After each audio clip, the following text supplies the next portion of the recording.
Labing unang higayon human miigo ang pandemya, way natalang COVID positive case sa dakbayan sa Lapu-lapu sud sa usa ka adlaw. Samtang kaso sa COVID-19 sa dakbayan padayong mius-us. Siluan mayroon din sa report.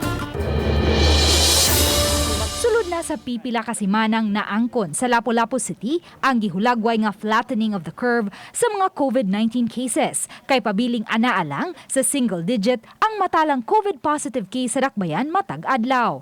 Gani record-breaking kay niadtong Sabado way natalang bag-ong kaso. Nagmalipayon kami nga mga frontliner murag victorious atong adlaw kay wala gyud intay ni gawas nga positive bisan pa sa mga hospitals. Hinuon kagahapon, Domingo, may nadugang nga bagong 5 ka mga bagong COVID positive cases. Apan mapasigarbuhon ang dakbayan kay naangko niini ang 92.5% nga recovery rate. Sa 2,389 ka mga total positive case sa dakbayan, 63 na lang niini ang active cases kay naka-recover na ang 2,210.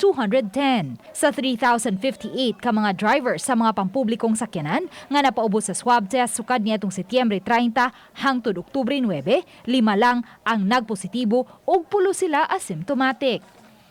Karong adlaw, gisugdan na usab pagpa-swab test ang mga kawani sa mga hotels ug resorts. Uban ni Godfrey Relien, Luan Marondina, Balitang Bisdak.